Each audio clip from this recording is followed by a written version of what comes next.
Sal Berry. Every time he twitches his nose, there's 40 people tweeting about it. And Tim Parish. And then everybody points at him and like he gets run out of the building. This is the Puck Junk Podcast.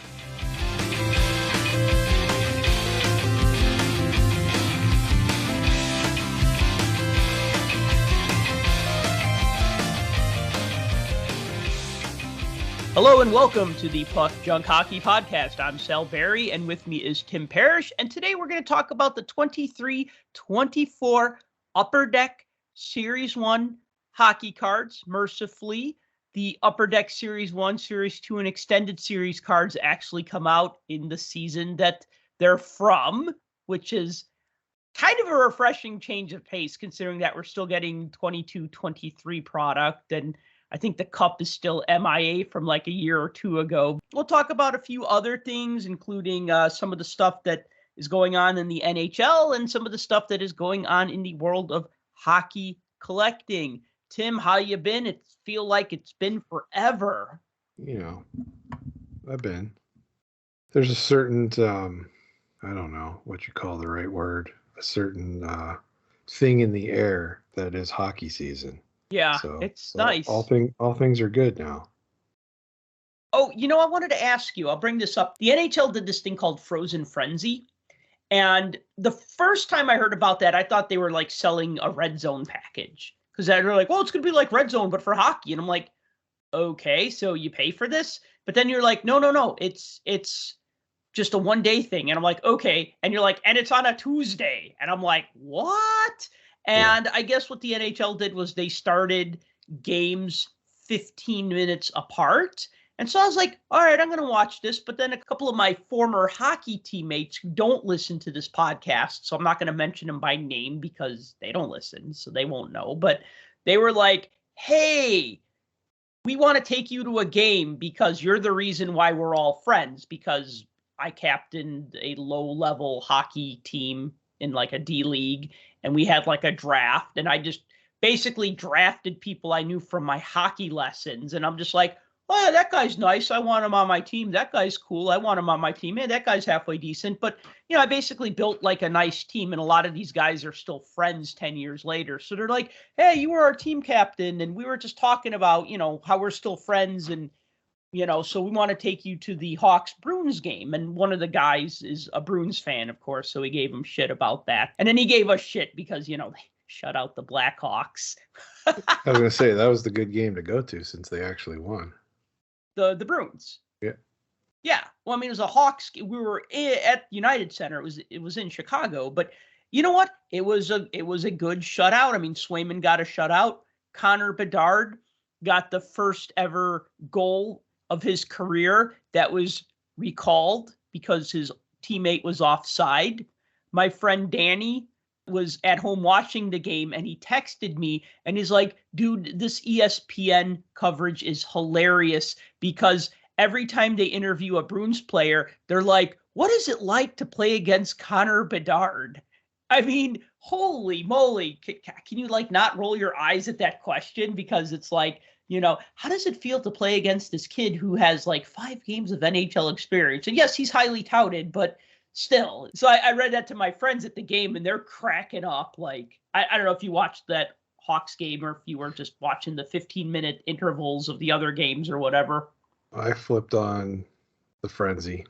First of all, it's on ESPN Plus. So okay, so right there, that's a problem. The other ESPN channels were actually showing. At least one of them was showing a game, but yeah. So it's on ESPN Plus. So obviously it's locked behind a paywall. So you either have to subscribe to ESPN Plus or subscribe to the Disney Plus package where you get the ESPN Plus, which I will say this for a hockey fan, it's great to have. I would argue that it might even be better than Center Ice and it's a lot cheaper, but whatever. Anyway, I knew it wasn't what you thought it was, being a channel that you could subscribe to. Mm-hmm. I knew it was a one-off. I was skeptical because I've watched Red Zone since the inception. That's what we do on Sundays when the Steelers aren't on TV, is we watch Red Zone, myself and my kids. And it's fun. It's kind of exciting. They bounce around. It's game to game to game. But here's the defining difference. In football, you have game pauses. In hockey, you do not. Let me repeat. In football, you have game pauses.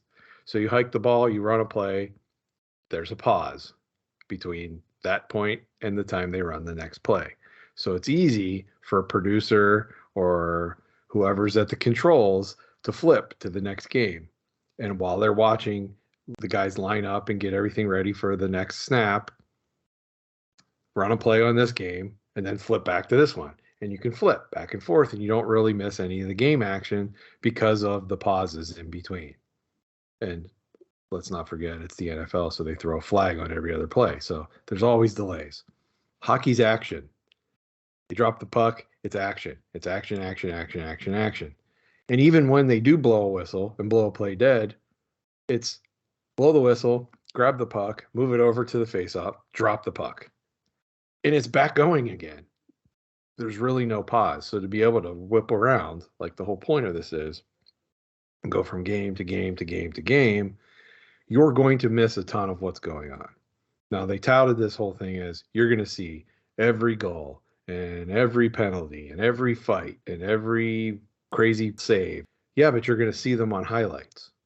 Because unless they happen to roll into a game live and show a couple seconds of it and something happens, that's purely coincidence.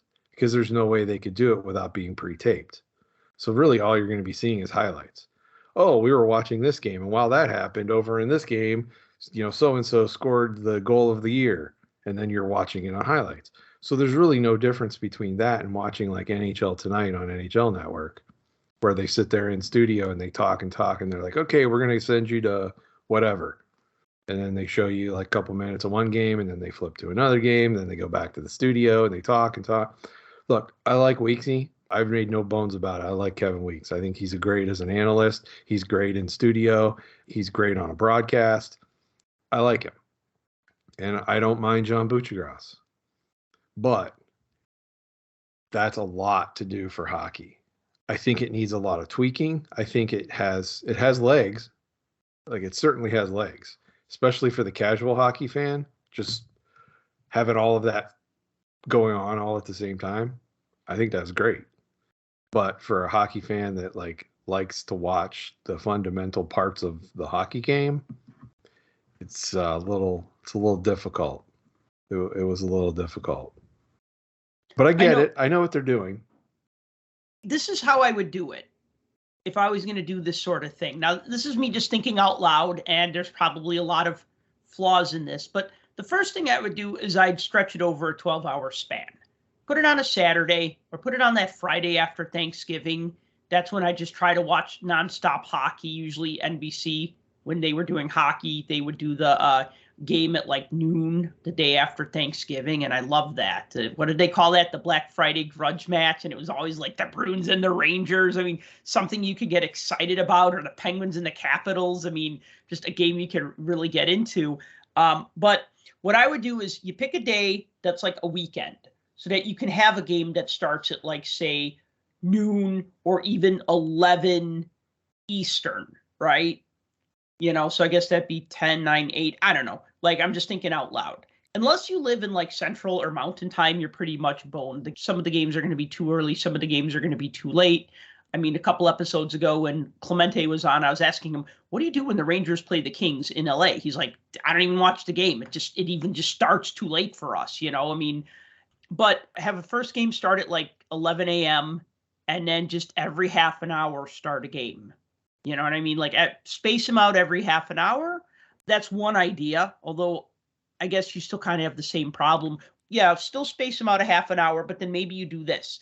You're watching like a feed. So maybe for like the first 15 minutes to a half an hour, they might say this game is underway, and you could flip over to ESPN Plus if you want to watch this game, but we're going to tell you what's coming up, and we're going to do this. And then once there's enough stuff like in the queue, then they could start showing the highlights, and it'd just be like, boom, highlight, boom, highlight. So I guess that's like, watching, like you said, NHL Tonight.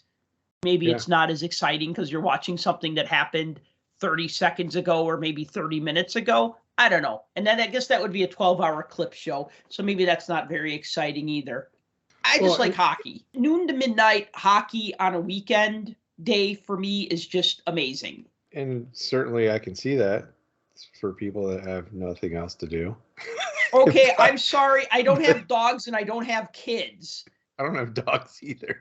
No, but you have kids. I have a cat, but she don't care about nobody. No, So, cats don't care. and here's the thing. Again, I don't hate the thing. I don't think logistically, for a casual hockey fan, it was cool. For a diehard hockey fan, I don't think the logistics of how they set it up worked out the way it could have. Just for that simple fact that you can't make it like Red Zone because it's not the same sport. And like the stagger starts, I like the stagger starts. The every 15 minutes, whether you do every 15 minutes, every half hour, whatever. That to me, obviously that's the thing to do. You have to do some type of staggered start so you get some semblance to where you can hit the different parts of the games, and there would be games going on during intermission times. When that's the one thing that happens during Red Zone for football is, so let's say, for instance, you're talking about today, right? There's 8 games at noon. No, there's 9 games at noon. Sorry. So there's 18 teams playing at noon on a Sunday. So all of them kick off at the same exact time. So they open the show with, they'll have like, if there's 8 games going on, they call it the Octobox. And your screen will be 8 screens, and it'll have 8 games all on at the screen at the same time. And so they just stagger them. Here's this kickoff. Here's this kickoff. Here's this kickoff. So and so on. And then they just bounce around between each game. But the whole thing is, it's Red Zone. So the point was, we're going to show you all of the drives once they hit the red zone, which, for those that don't know football, when you're driving down the field and you get into the opponent's end of the field to score, that's pretty much the 20-yard line to the end zone. That's the red zone. So that was the whole idea. Problem is, when the games all start, nobody's in the red zone. So you have to pick and choose which ones you're going to do. So they'll show like the highlight potential games with like the juggernaut type teams and stuff like that, or the teams that have the superstars in it and stuff like that. And then they just continue to bounce around from that point. But I guess my point is, there's 18 teams going all at once, and they can stagger them out. But if they all kick off at noon, they're all going to pretty much hit halftime right about the same time. And so what do? There's no games going on. So they come back in studio and they go through highlights and they talk about stuff and everything else. And that's what they do. Because the one key thing about Red Zone is there's no commercials. None. And when the broadcasts try to go to commercials, they instantly flip it to another game, or at least try to. We always catch them every once in a while. They show like a little snippet of a commercial. ESPN, though, even though it was behind a paywall, still did commercials. So they had to take commercial breaks. They had to pay for the show, sponsors, that whole thing. I don't know. I think there's a way they can tweak it. You're right. Maybe a different staggered start time, something. There's certainly a way that they can do it. It has potential. I don't want them to kill it. I want them to tweak it. And we're going to get another one, I think, in January. Because I think this happens again in either January or February. All right. Well, that was some good insight there. So I want to talk about the NHL changing its mind and then changing its mind again. The NHL can't figure this out. So the NHL first said, okay, no pride tape on the hockey sticks. No commemorating tape that commemorates anything, I guess, right? Like no camouflage tape on Soldier Appreciation Day or whatever. No pride tape on LGBTQA Pride Month or whatever. And then 72 hours later, less than 72 hours later, they reverse their ban on the pride tape. The whole thing is just, I'm going to choose my words carefully here because I don't want to get canceled, especially for being misinterpreted here. The NHL, I don't want to say they can't win on this, but they're so indecisive it's become comical. They can't get out of their own way. Let's put it that way. They never can.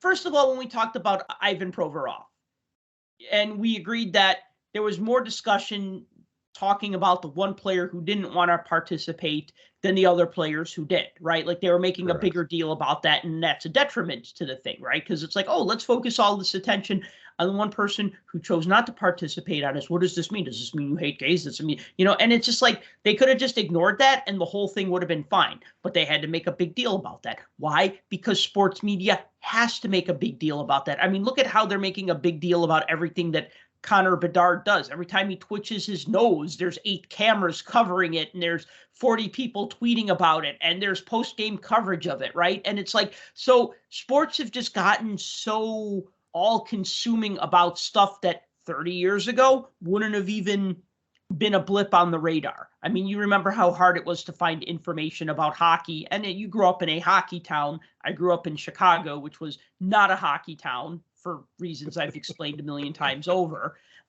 We've talked about it many times. Yeah, right. So the NHL, first they say no pride tape, and then Coyotes defenseman Travis Dermott puts on the pride tape for warm up, and then the NHL's like, well, okay, well, I guess we're going to do pride tape then, because one player did it, and so now we're going to say, yeah, you could do it if you want to.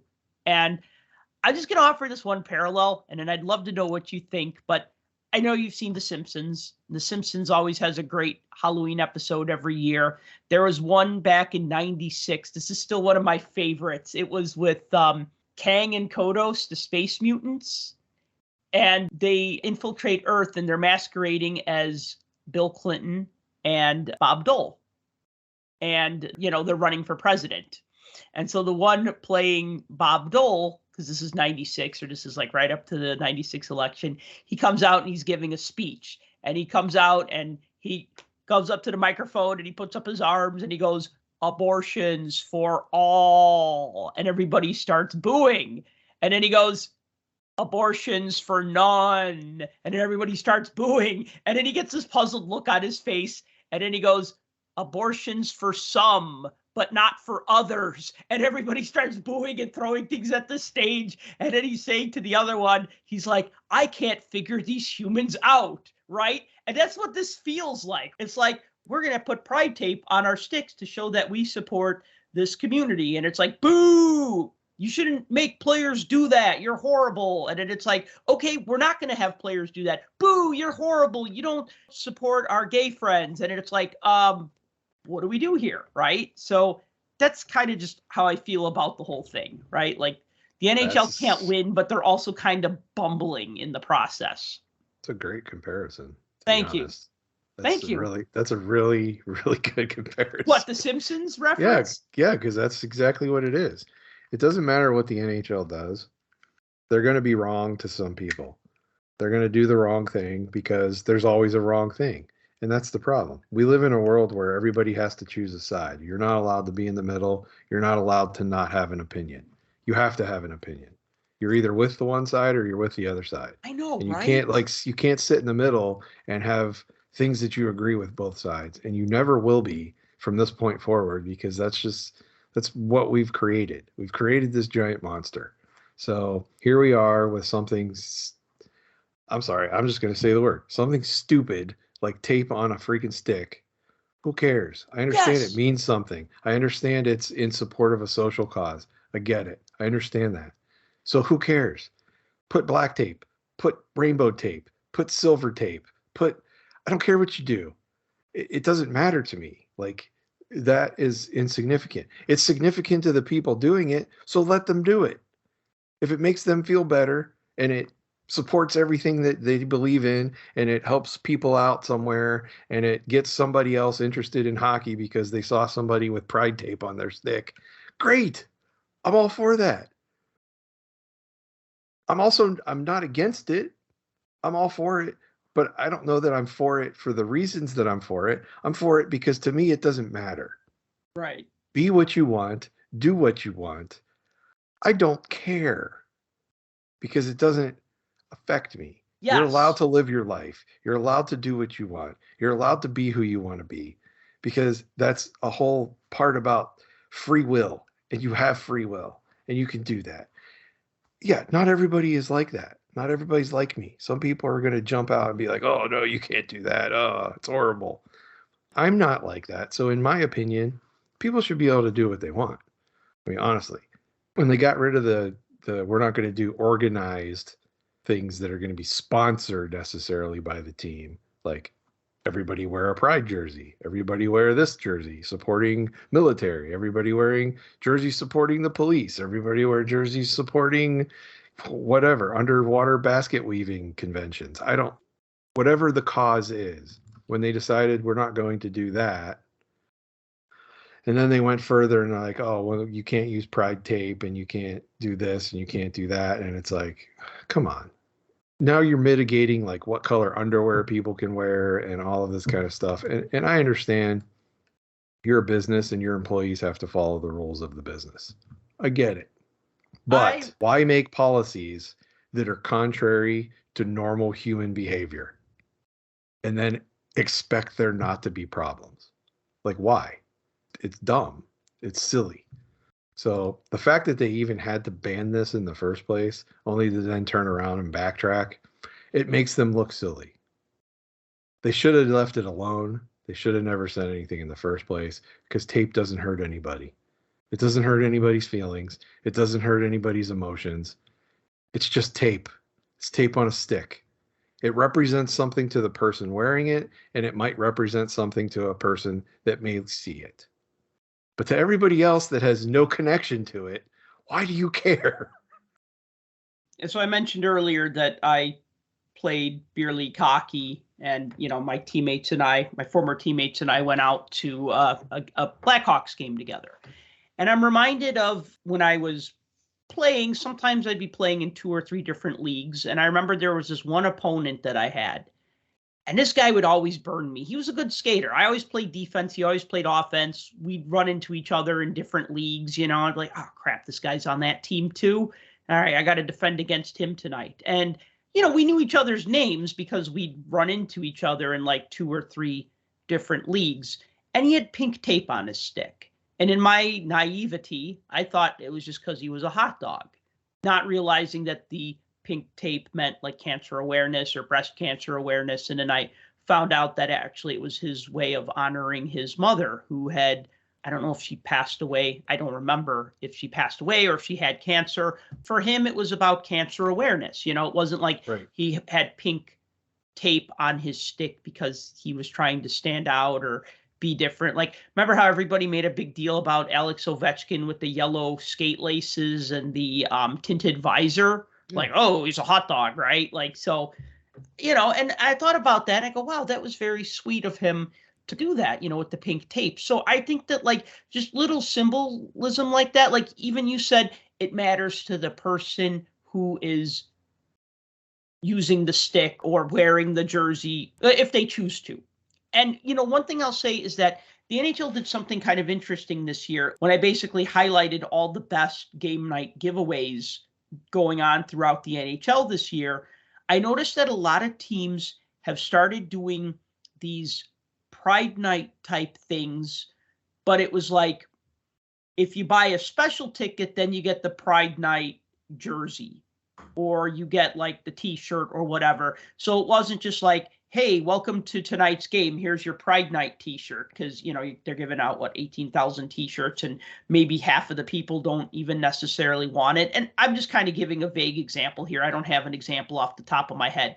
The only one I really remember is that the Blackhawks did this. Like, they have like a Jewish heritage night, and they have like a Greek heritage night, and they have like these different heritage nights where it's nice, but you might look and say, well, it's Greek heritage and I'm not Greek, and that's nice that they're honoring this, but I really don't want the Greek heritage Blackhawks hat. That's like a Greek flag with a Blackhawk logo on it or whatever. And so it's nice that they're saying, hey, if you want this thing, you buy this ticket and then you get the special thing, as opposed to like everybody gets the special thing. And I know giveaways are expensive, but I don't know. I just thought that was when everybody's special, nobody's special.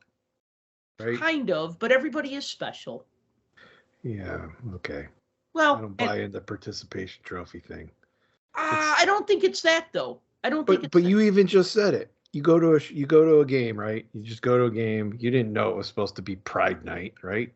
Maybe you're just not into that, right? Right. You show up there and like, here's your rainbow jersey. I don't want that. And the low-level person that's just handing these out at the door is like, well, what do you mean you don't want it? You have to take it. Everybody takes one. And it's like now all of a sudden people around you are like, hey, that guy doesn't want to take a jersey. And then everybody points at him and like he gets run out of the building. So on paper, this is a good idea. You want the Pride jersey? Buy that ticket. You don't want the Pride jersey? Buy this ticket. But then you go to okay, so are we going to set a dividing line now? And everybody somehow, because of the algorithm, everybody with the Pride ticket is all on the left lower bowl area, and everybody with the other ticket is on the right lower bowl. So now we've segregated the crowd. So when the cameras hit, it shows that the whole side is all rainbows. And everybody that doesn't have the rainbow is somehow on the other side. No, I don't think that'll happen. But it could. You never know.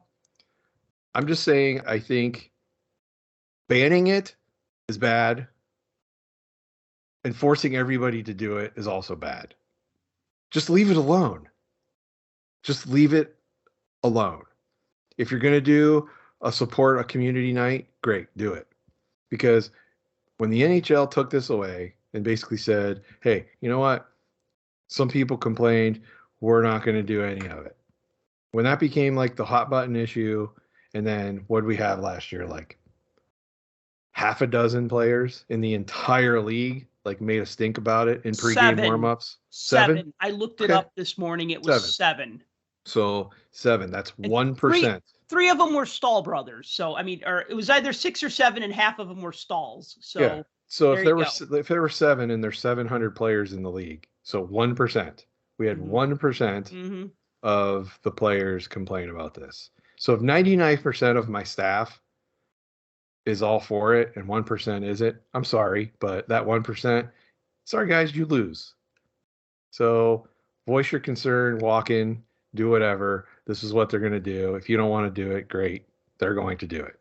Fine, whatever. But instead, nope, nobody can do it now because 7 people complained. And so we're getting rid of military appreciation, and hockey fights cancer's gone, and black girl hockey's gone because I know they do that in Pittsburgh all the time. So all this stuff is gone. We're not going to do any of it. And then everybody, or all the teams, I should say, they were like, what? This was really good for our community. It brought people to the rink. It exposed hockey. It got people interested in our team and blah, blah, blah. Now you're saying we can't do this? It's just silly. That's why we started this conversation. And I said, the NHL could never get out of its own way, ever. It's always late to the party, and it can never get out of its own way. And I don't understand why. I just don't get it. It doesn't make sense to me. It's like, it's not broken. Leave it alone. Right. Just leave it alone. Right. Okay, so speaking of not broken, I want to change the subject now to the NHL kicking around the idea of not doing an in-person draft next year. So from what I don't say understand, but since 1963, well, that's when they started the draft. But let me think about this now. Now, obviously, when there was COVID, they didn't do an in-person draft.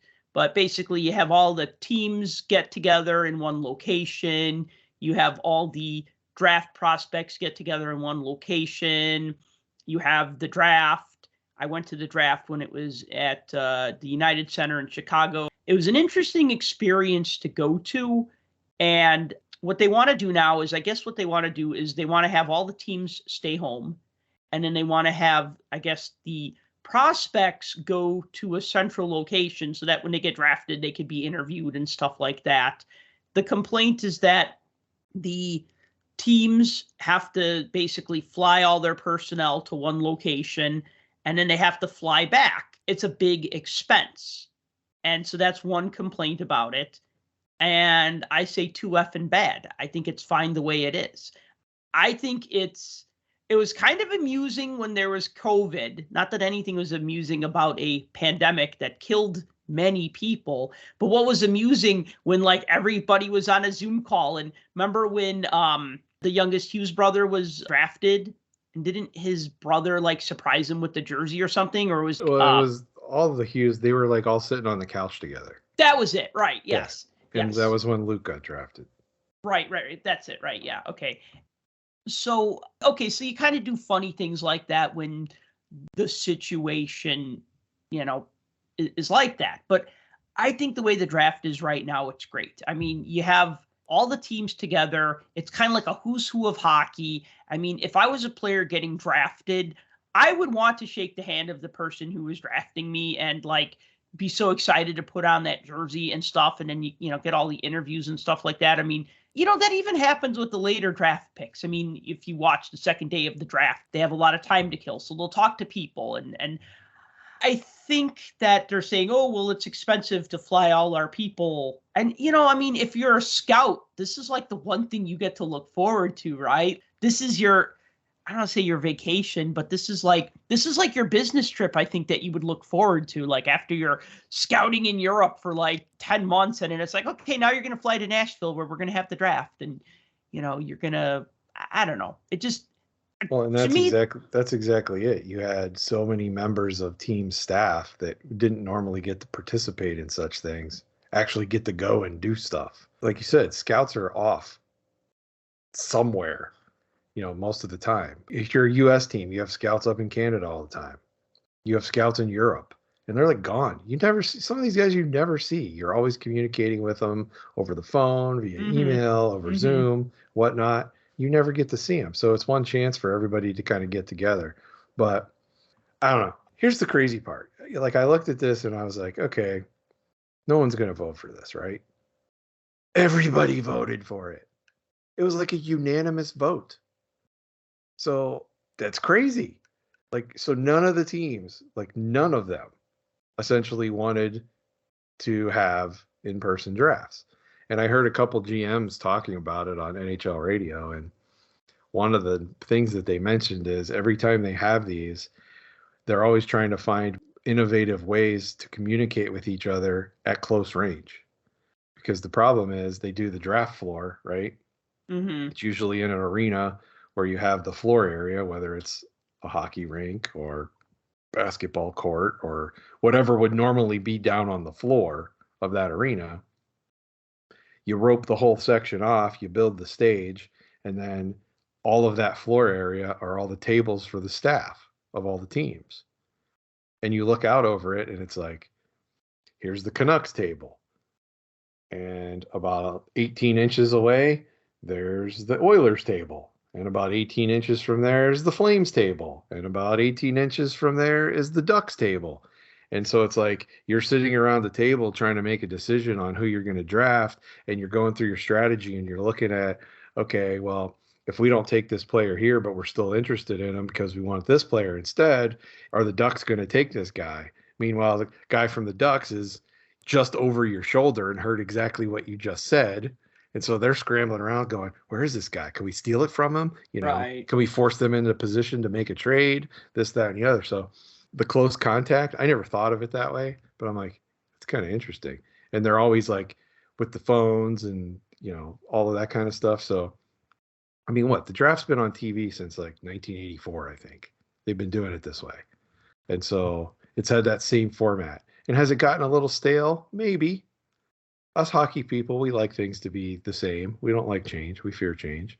But I could see them making this a bigger event because it becomes decentralized, because all of the expenses could go into the other things and like the whole overblown production type stuff that they do with the NFL or the NBA where they're decentralized. I don't know. I mean, I think the current way works. I think it's fun. I like seeing, for some reason, I like seeing 75 people go up on stage all at once when one person says, the Chicago Blackhawks would like to select Connor Bedard. And it's like, there's 900 people up there, and it's ridiculous, including all the secretaries and the staff people and the guy that gets people coffee, and they're all up on the stage at once. That kind of cracks me up. But at the same time, they have to really work on, if they want this to be still on TV and they want people to still watch and they want people to still be interested, they're going to have to do something, whether it's hire NFL Films to come in and do something for the NHL, because that's probably one of the best sports production companies out there, is NFL Films. They're going to have to do something to make it different. just like they used to do with the All-Star game for a while, Mm-hmm. where they were doing all kinds of weird stuff and funny stuff and things. They're going to have to do that. And maybe now that they just do it decentralized, maybe now there'll be one location that'll host the draft.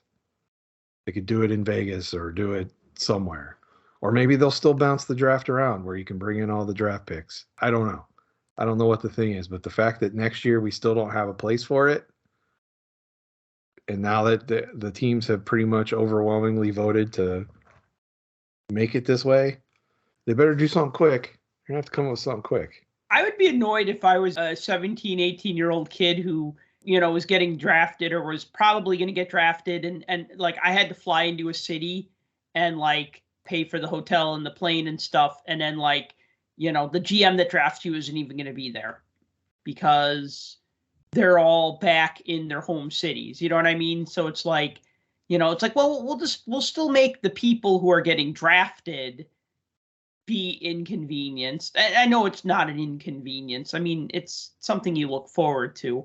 And I remember when I went to the draft in 2018, dude, it was like going to prom because you had all these young men dressed in really nice suits milling around, and then they had their girlfriends with them, and they were all dressed in really nice dresses. They looked like they were going to prom, and they were going to the draft. And it was just such a weird experience. Like I'm walking around. Most of them probably skipped prom to go to the draft. That's okay. You know what? Part of me was like, I wanted to just go up and get autographs from everybody. But then I was just like, but I don't even know who they are. So I think I might have had like a book with like all the draft prospects. And I wanted to be like, can you find where you're ranked and then sign next to your picture? And then be like, oh, yeah, I think I'm the 58th ranked in North America. And then like turn to that page. Oh, yeah, is that you? Yeah, that's me. Okay, would you sign by your picture? I could have done that, but I didn't. That's one observation from the draft that I went to. The other thing, I really liked this, and they should do this on TV. When they would say like the Carolina Hurricanes are on the clock, they have 2 minutes to make a pick. What they would show on the Jumbotron is they would show the hype video that they would show before the game. You know what I'm talking about? Yeah, it's on the Jumbotron. Yes, and I love that because I always like the one they do for the Blackhawks. I mean, one year they did one that was really awesome that showed like the Blackhawks skating through Chicago, like the whole ground was frozen. It was awesome. It was just, I still think about this hype video from like the 08-09 season, just how freaking cool it was, right? And it's cool to see those videos, and you don't always get to see them unless you go to those games because they don't really show them on TV.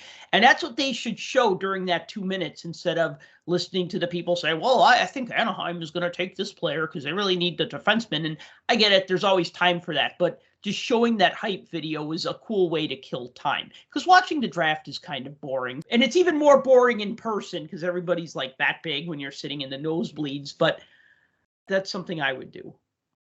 Well, and we're going to see what they come up with, but they're going to have to come up with something because they're going to have to make it into happy, fun time NHL draft because no one's going to want to watch it. People barely want to watch it now. And look, how many times can you keep bringing up prospect after prospect after prospect, especially in the first round where these guys have been trained their entire lives to be the robot personality people, and they answer questions the same way, and they're just, you have no personality. It's been sucked out of you because you're being groomed for the NHL. And everybody wants that little nugget and that little piece of substance of a cool interview. And they don't get it. And it's just the same over and over and over and over. And rinse and repeat. Hey, what's the first NHL draft you remember watching on TV? 91 or 92, probably. Oh, really? Yeah. So like the Lindros draft? Yeah. So that would have been 91? Yeah, I think that was one because I didn't watch it the year before. I remember watching the 89 draft, and that was because I had just gotten into hockey in like January of 89. So then I was trying to consume everything hockey related that I could.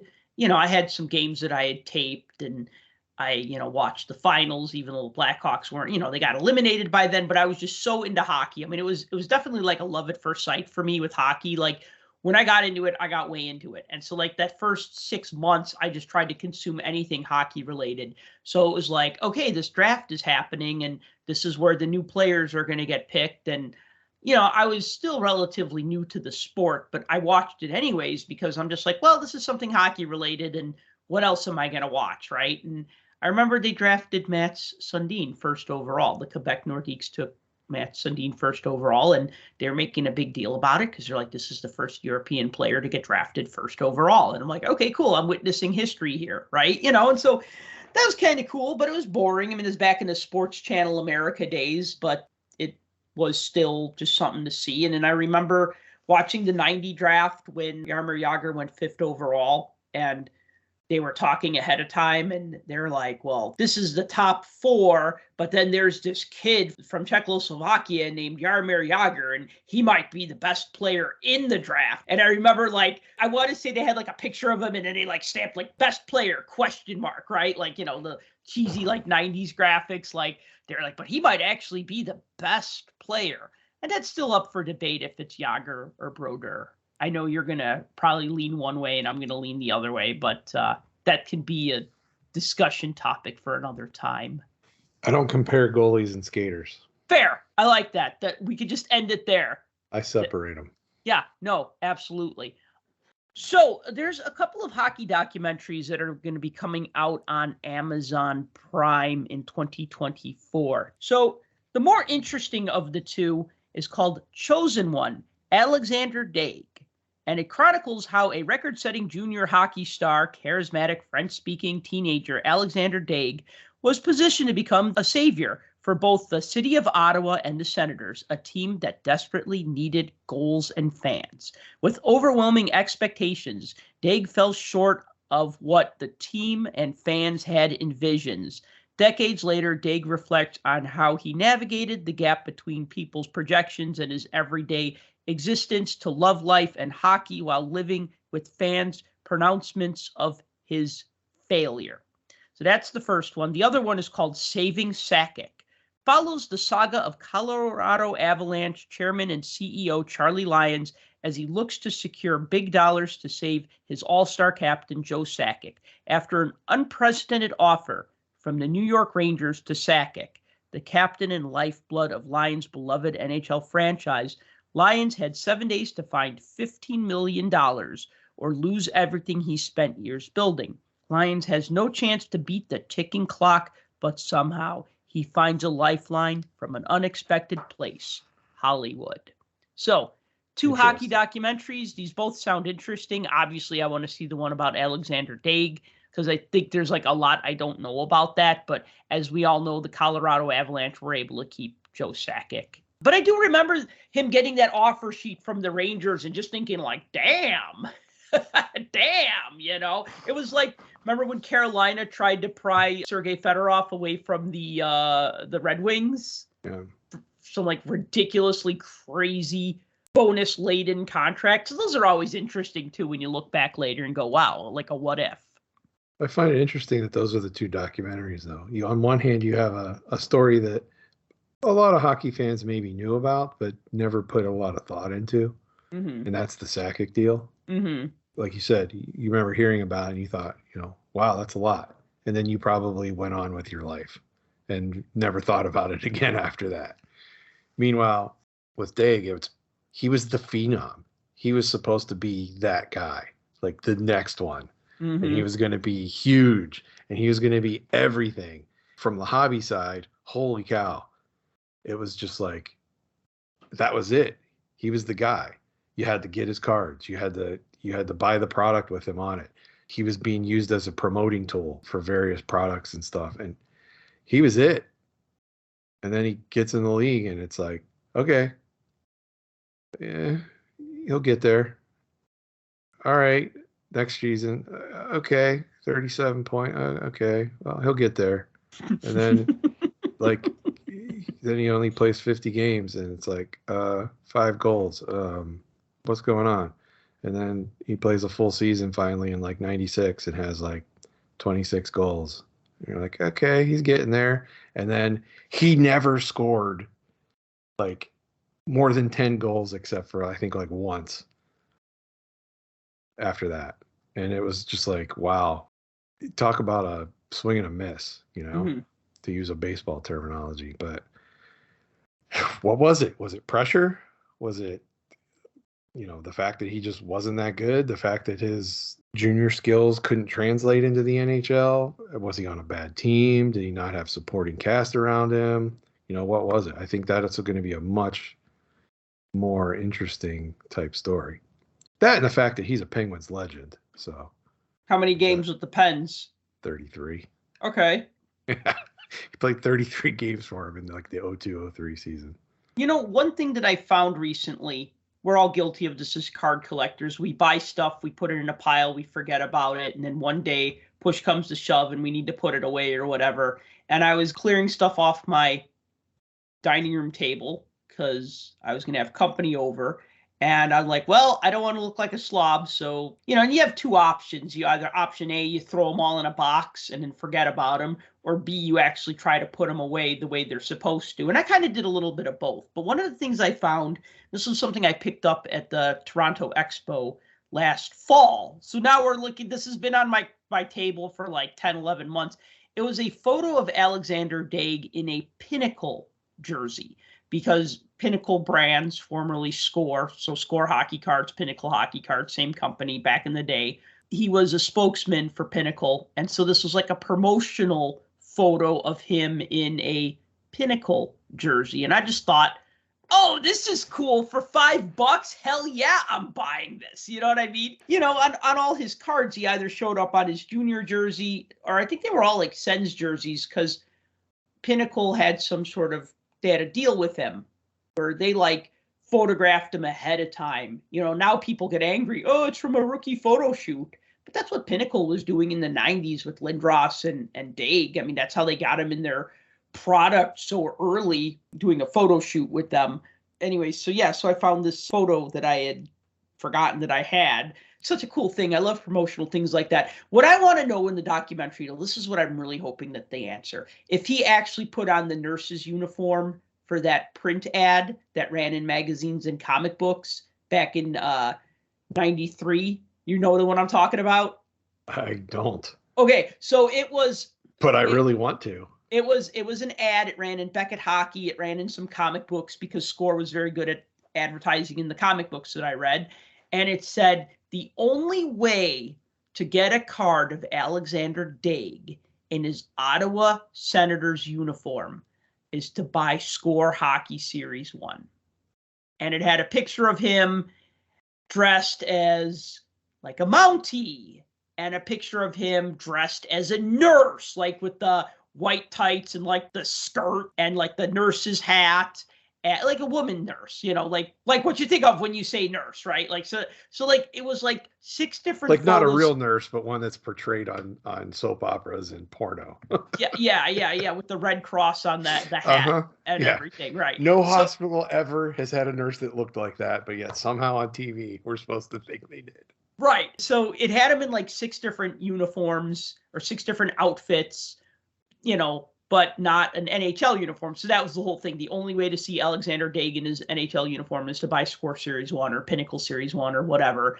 And I think there was some controversy because he's dressed as a nurse. And I think there was other controversy because he was a Mountie, but he was saluting with the wrong hand or something, and nobody picked up on that or whatever. I don't know. This is the 90s, man. This is like when people got pissed off about things, but then it died off really quick because there was no social media. So it just was just you like, mean how I wish things were now? Yeah, it kind of dies on the vine because we go, well, that's stupid. Okay, he saluted with the wrong hand. It doesn't mean he hates the military or whatever. But now everything is such a thing. But yeah, so that's what I want to know from this documentary. Was that you, or is that like Photoshop, or did they just like do a head swap? Because hey, props to you if you put on those tights. I think I have that SP. I think it was an SP card from the draft. The Score one that had him on the front wearing like the Score jersey. Yes. It said Score like in gold, and then on the back it said Pinnacle, and he was in a black Pinnacle jersey. Nice. I think I have that somewhere. I wonder if that's the photo that got used on the card. We'll have to compare notes later. So, hey, there's been a few more guests announced for the Fall Expo since we last did a podcast, and I always want to toss this out. I've lost count now. Last time I counted, there were 31 guests. I think this brings us up to 35, and these are just the hockey players. This is not counting baseball or boxers or wrestlers or whatever. Since our last podcast, they've added Max Domi, Tiger Williams, Dennis Savard, and Scotty Bowman to the autograph lineup. So crazy amount of signers. So another current guy, Max Domi, a fan favorite with Tiger Williams, a Hall of Fame center, and Dennis Savard, and a legendary coach, and Scotty Bowman. So that's pretty impressive. That'd be cool to get Scotty Bowman talking about stuff because he's got crazy stories. So I've heard. Care to guess whose autograph costs the most in this list and whose autograph costs the least? Without looking it up, because that's no fun. Logically, I would think Scotty Bowman's would cost the most. Right, logically, but no, we're going to think about probably this. Max Domi. Correct. And then who do you think is the cheapest on that list? Probably Tiger. Absolutely right. And I didn't even look this time. So. No. Yeah. 109 for a Max Domi autograph. That's in Canadian and including taxes. Scotty Bowman is $40. Dennis Savard is 45 and Tiger Williams is 35. Anyways, yeah. A current player that, he's a good player. He's a fan favorite. Not going to be a Hall of Famer. Max? Two Hall of Famers and a legendary player, but not a Hall of Famer. Yeah. So if you had the option, if I said, here's $110, do you want to get Max Domi or do you want to get Tiger Williams, Scotty Bowman, Dennis Savard? That would be over 110. That'd be 30. That'd be 40, 80, 110. That'd be 120. I don't know. I'll kick in the extra $10 and get the other three. Yeah, Savvy and Tiger and Scotty Bowman. Yeah. Yeah. Yeah, I was able to get Scotty Bowman's autograph at a Blackhawks convention one year, and I got the card signed by him. His 74-75 Topps rookie card, where he's the coach. Yeah, wearing the Montreal pullover. I love that card. And I also got Don Cherry's card signed, and man, that was just such a cool. If you look at those coaches' cards, I know I'm going off topic here, but those coaches' cards from the 74-75 season, I mean, just the sheer legends, right? You had Al Arbor. Now he had cards as a player, but that's his first card as a coach, like first mainstream card as a coach. You had Scotty Bowman. You had Don Cherry. You had Red Kelly. There's some really good names in that. The Fred Shero card is kind of legendary. Fred Shero, yeah. There's an Emile Francis one. Oh, yes, Emile the Cat Francis. Well, and if you remember the Bob Pulford card, too. He was a coach, and it showed him in his Kings jersey. That's right. Yeah. Yeah, which was weird because... Yeah, he had the Kings jersey on with the captaincy on the corner. Bernie Jeffrey on as a coach. He's in like a suit and a checkered suit, yeah. That was the first Bernie Jeffrey on card I ever owned because it was the only one I could afford. Yeah. So I was just like, hey, this guy's in the Hall of Fame. And, this card's only like a quarter. I'll buy it, even though he's in a checkered suit, not in a Montreal Canadiens uniform. Don Cherry, Billy Ray. Oh, yeah, Billy Ray. Not his first card because he was a player. Alex Delvecchio is a coach. I was just trying to think. What was the last set? And I know this is harping on the wrong thing, but what was the last set that had coaches' cards? Was it 90-91 Pro Set? Like just all the coaches or all the coaches minus one? Yeah, I can't think of one that had them. I think so. I mean, I know that we've had like some insert sets like Behind the Bench and like that signature Legends set that came out not too long ago. And I know that like we had some coaches in the 06-07 Parkhurst set because I know that Mike Keenan is in that set and Don Cherry's in that set. But those are like one-offs here and there. I'm talking like put them all in the set as part of the set. I think Pro Set's the last one that did it.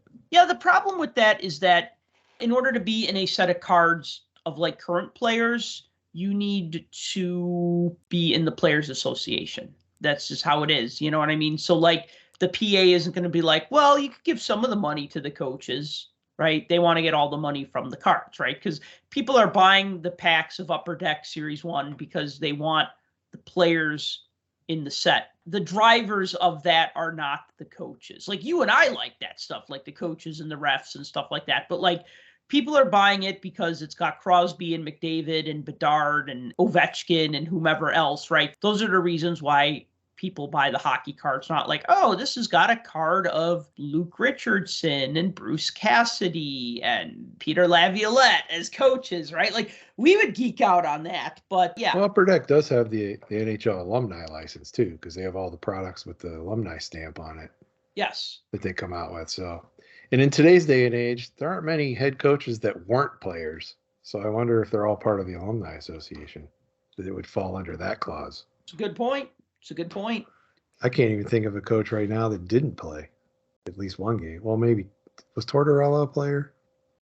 Yeah, Torch played in like the Atlantic something hockey league, like some. He wasn't an NHLer though. No, I know Torts has a card in like the 88-89 pro card set. He's like an assistant coach, I think, on New Haven or something like that, which is just such a trip. I'm only asking because you're the expert. You do the article every year on the head coaching rookie cards. So. And I still got to do one this year because there's like a bunch of new coaches that I have to like track down rookie cards for. We don't get a rinse and repeat from last year. Like we have had more turnovers the last few years. Yeah, just when you thought you could dust off that Mike Babcock rookie. Yeah. You know what was funny? I was going through my minor league cards. I don't know what I was looking for. I was paging through. I think I was putting a set in pages, and I was paging through, and I found my Spokane Chiefs junior hockey set from 98-99. And the coaches on that team, drum roll, Bill Peters and Mike Babcock. Oh, boy. Oh, man. Do you think that locker room was a little toxic, or am I looking too much into things? They changed their team name to the Toxic Social Media. Moving on. So a couple weeks back, we talked about Topps Now stickers and how there were 2 Connor Bedard stickers in the first 6 stickers. I hate to keep saying stickers, but that's what they are. They're not cards, right? You love saying stickers. No, I get sick of saying stickers. But then I can't find another word for card either. So cards are cards and stickers are stickers, you know. Do you even want to guess the print run of these without looking? So I'm going to tell you, I'm not going to tell, I'm just going to reiterate what the stickers were. So sticker number 1 was Connor Bedard's first NHL game. Sticker number 2 was Crosby, Malkin, and Letang starting 18th season together. Sticker number 3 was Vegas Golden Knights raised their Stanley Cup banner. Sticker 4, Austin Matthews gets a hat trick in opening night debut. Sticker number 5, Connor Bedard gets first NHL goal. Sticker number 6, Boston Bruins start 100th season, and it pictured David Pastrnak on the front, or on the sticker front, because nobody gets pictured on the back. That's what you peel away. So, do you want to guess what the high and the low was? And do you want to even try to fathom a number? Because, dude, these are ridiculous. The numbers that sold? The print run. Like the right? print run? So, just to reiterate, you could either buy a 6-pack that had all 6 stickers if you just wanted one of each, or you could buy a 5-pack of a particular sticker, or you could buy a 20-pack of a particular sticker. So print runs that have like an odd or just unusual number, it might be because people bought like the 6-pack. So then that would increment it by 1. But then people could also buy 20 of the same sticker. And then you could buy multiple packs of 20. Or set, you know, whatever. Like, I don't say sets of 20, but you could buy 5 at a time for $2 each, or 20 at a time for $1.75 each. Which one sold the most? Which one sold the least? Well, obviously the Bedard sold the most. The number 1 or the number 5? The first game or the first goal? Well, I'll just go with number 1. That had to be the most. Okay, you are correct. And which one sold the least? So was it Crosby, Malkin, Letang, Vegas Golden Knights, Austin Matthews, the other Connor Bedard, or the Boston Bruins 100th year? It's got to be the Bruins card. You are also correct. Now, do you want to guess? Man, nailed it. I should put some money down on stuff today. Okay, like what's the next Price is Right. Can you guess, without going over, how many Connor Bedard's first game stickers sold? I think of this in terms. My brain is immediately going to where it used to go all the time on these, where I would throw out like 40 and I'd be close. 40 what? 40 it's like, stickers? yeah.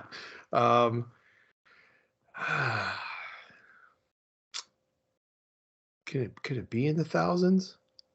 Yes. All right. I will say 3,700. I'll let you go again. You need to go higher. Are you serious? I am serious, my friend. 12,000. Higher? I can't go higher. Are you what? Stickers. 20, Keep going higher. Huh? 20,000. Higher. 50. No. Okay. Okay. 29,257 copies of the Connor Bedard's first NHL game sticker Oh my God. were sold on Topps. Now. What? Yes. What? 29,000. Okay. Now, low end. So- Boston Bruins. How many? This is where you could do your normal guess and you'd probably be right. 400. 992. Okay. So just under 1,000 of the Boston Bruins stickers sold and 29,000 Connor Bedard stickers sold. The other Connor Bedard sticker, 19,467. The rest of these print runs are about what you'd expect. Crosby, Malkin, Letang, 1,202. I'm actually surprised that wasn't higher.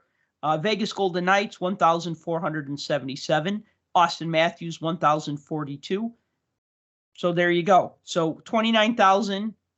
So like 50,000 Bedard stickers sold. Yes, and almost 30 of them were the first one, and almost 20 of them were the second one. I'm sorry, but that's asinine. That just really is. Feel like we're going to see a lot of these in Chicago at the November show. Yeah, you think? Yeah. So yeah, hey,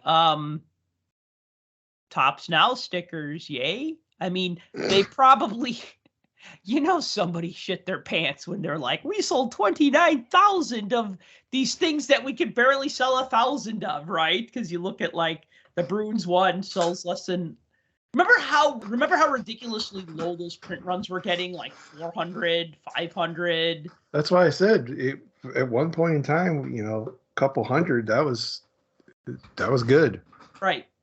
Well, when you gave people a book to put them in, they had a reason to collect them all. And when you stop doing that, then you're just putting them in pages. But I really don't want to spend $2 on a sticker when I could buy a pack of hockey cards and get more than one sticker. I mean, I know a pack of cards is more than $2, but you see what I'm saying, right? Like, do I want to spend $12 on 6 stickers that I'm going to put in a page or not? Or do I want to spend $12 on a pack of cards and like get cards?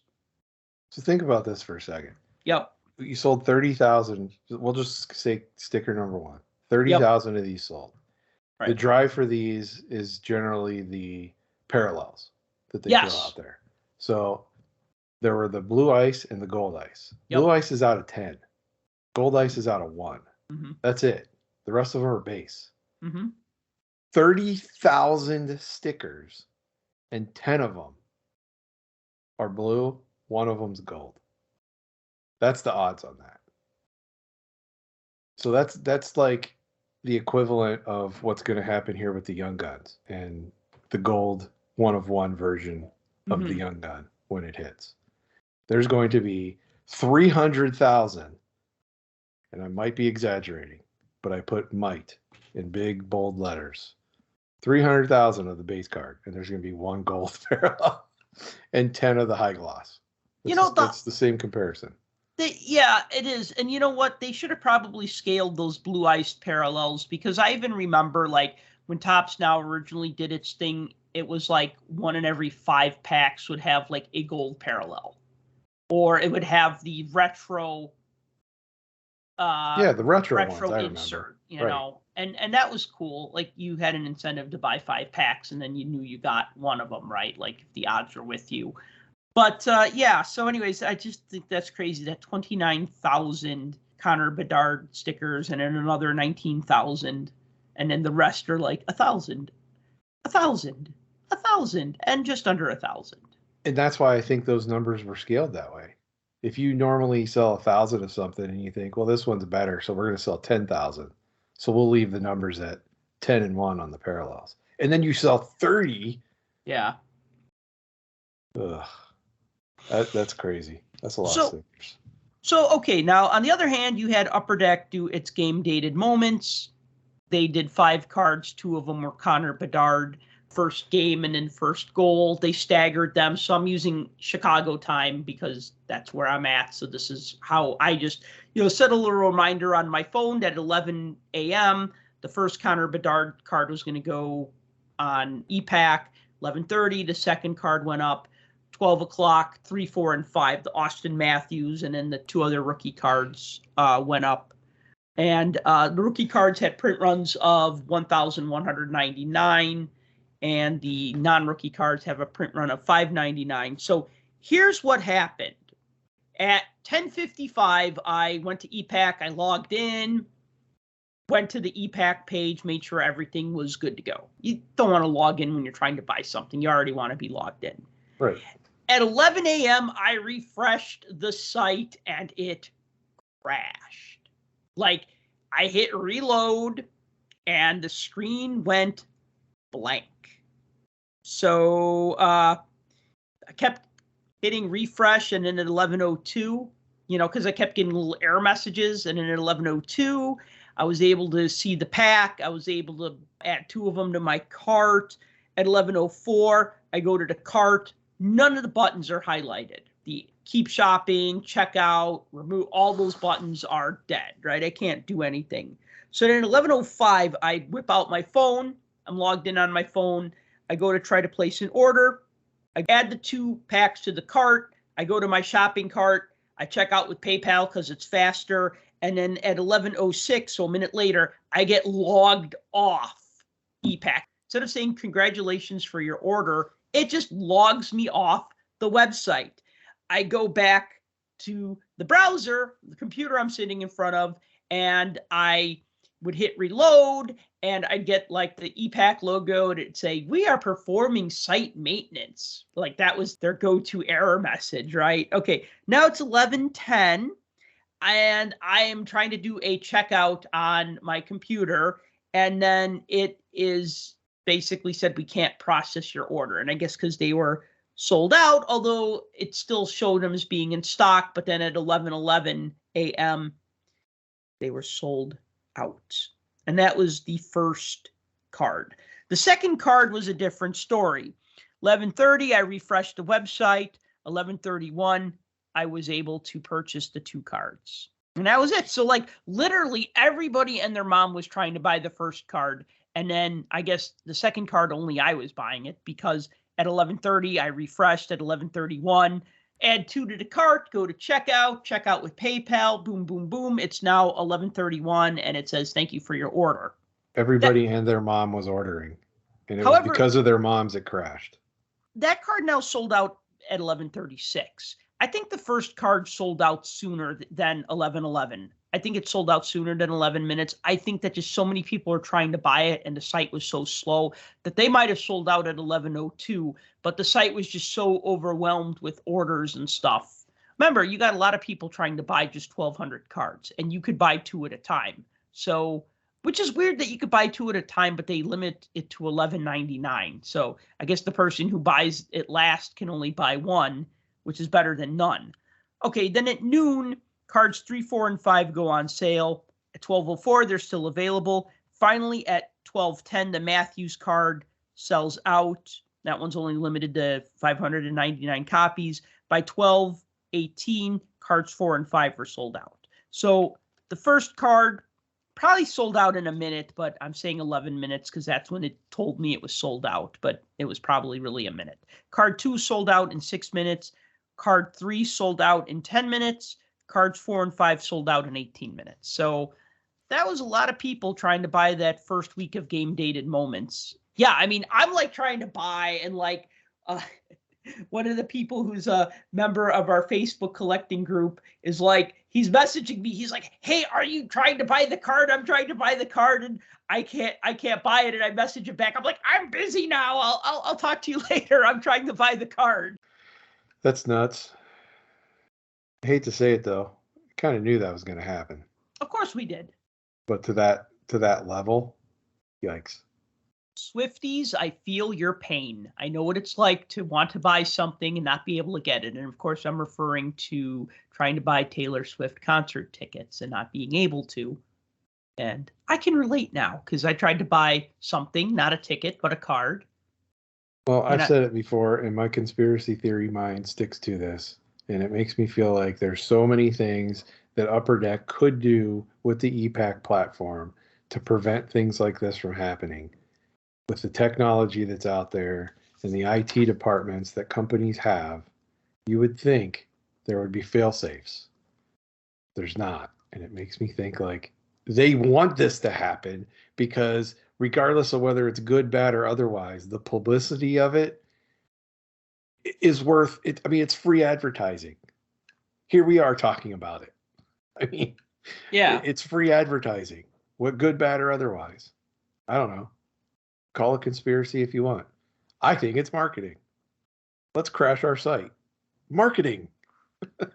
Right. Then they could say, "Oh, so many people wanted this hockey card, it crashed our site." Look what we make. We make something that's so popular and so in demand that we can't even keep up with it. You need this.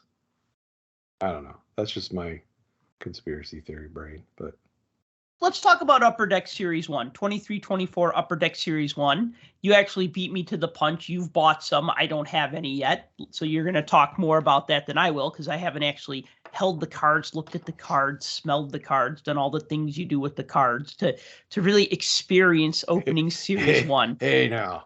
I just look at them. Yeah, okay, that's fine. Me too. Sometimes I read them. So a hobby box, this is the new configuration. A hobby box, 12 packs, 12 cards per pack. Right now selling for $150 per hobby box. You got your standard 250 cards, 200 are base cards. You got 198 player cards, 2 checklists. You got 50 Young Guns, 49 are Young Guns rookie cards, one's the Young Guns checklist. There are 85 different insert sets, and there are 7 different parallel sets, including the debut of Outbursts Silver, Red, and Gold, with gold being numbered 1 out of 1 and silver being numbered out of 25. So, and then there's a very special card that kind of blew up the internet. Well, as far as hockey card collectors go, insane that happened. Let's talk about this. I picked up 2 boxes from my LCS that I go to. Cool. Which I haven't been to in a while. And actually my wife brought it up the one day. She's like, "We should go visit Ken." That's the owner of their shop. I'm nice. Like, really? It was her idea, so I can't get blamed for these things.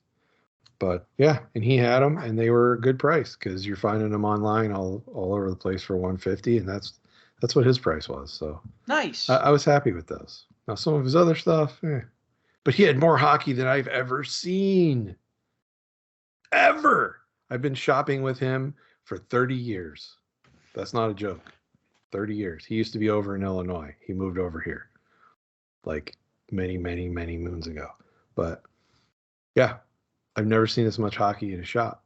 And we had a nice conversation about it, which is not about Upper Deck, but I can save that for another time. But essentially, it's an allocation issue from a distributor. But anyway, yeah, so I was kind of like, I don't know if I want this product, configurations off. I really only want to chase Connor Bedard because he's the greatest and I'm all about the money. So I don't know that I want Series 1. But I was on the fence with it. And when I looked up the pricing, I'm like, yeah, his pricing's pretty good. And so I was like, all right, let's get 1 box of this. And of course, my wife says, 1 box? You can't get anything out of 1 box. We have to get at least 2. I swear to God, I'm not making this up. This is what she said. So we got 2 boxes. And I thought I was going to hate the fact that there's only 12 cards per pack and 12 packs in a box with the new configuration, because I thought, we're going to be through this box in no time. We won't have all these packs to open. I actually enjoyed opening these boxes. I really did. Like I liked it. And I didn't feel like there was less base cards. There were, but I didn't feel like there were because of the multiple inserts that were in every pack. So it like you flip through your 4 or 5 base cards and then you hit the inserts in the middle and then the rest of the base cards are in the back. And so you like flip through it and then all of a sudden your mind's taken off the fact that you got shorted some base cards from previous years and you're looking at these crazy inserts. And so then you're starting to think, wow, this is weird. Oh, wow, this one's weird. Oh, this is cool. Oh, this is the most god-awful thing I've ever seen, and so on and so forth as you go through the box experience. So I actually enjoyed it. I found myself enjoying the product. I know. Who is this guy you're talking to? Yeah. I know. Your mind's blown, right? No, because you usually like Series 1, Series 2, and you extended, and you liked O-Pee-Chee. So you always have nice things to say about those products. In general, yes. Now, as far as looking at the design and everything, I'm neither over the top about it, nor am I like, I hate it. It just kind of is what it is. It reminds me a lot of last year's design. It does. I like it, though. I didn't like last year's design, but I like this year's design for some reason, and I don't know why. Yeah. And see, I feel like it's not a huge departure from last year's design. But I will say this. Looking at the sell sheet of those outbursts, because this is what people want to know about. They don't care about the base cards. They want to know about these freaking outburst cards. So looking at them on the website and on the sell sheets, I was like, is this really what they look like? Like, this kind of looks weird. So I think the Alex Ovechkin one was on the sell sheet. Yes. You get these in hand, they're something. They are certainly something. You look at them and I don't think they're foil board, but it's whatever kind of printing that they used on the top of them. So they do shine a little bit, but it's not like over the top prismy like. And it's also not really rainbow like. So like if you think of Allure or of O-Pee-Chee Platinum, the difference between the regular chromium type cards and the rainbow ones, where they both shine, but the rainbow ones, you turn them a certain way, you see a rainbow. Yeah. Hence the term rainbow. These don't have that. They just have the base kind of shine to them. But it's like an explosiveness to it. So that it gives a kind of a feeling of movement, like when you turn it in the light. Here's one. If people can't see it at home, but it's hard to see on a screen, but kind of see what I'm saying? So it's not quite like a Dazzler's card. Yeah. But it has kind of like an emanating background behind them that like radiates. Yeah, it's okay. And I got one in each box. The ones I really? pulled, I got Michael McLeod in one box, and I got Taylor Radish in the other box. Ah, yes, Radish. So yeah, they're kind of neat. And what they did over the base card is they essentially took the base card photo and they made like a white outline around the player to make him stand out from the background. So if you look on that Ovi test print picture, he doesn't really have that big of a white line around him. Correct. The actual cards, it's very distinct. So that's really the only difference between that and that. So the outbursts are nice. I didn't get any of the outburst red, and I didn't get any of the outburst gold. So no one of ones for me.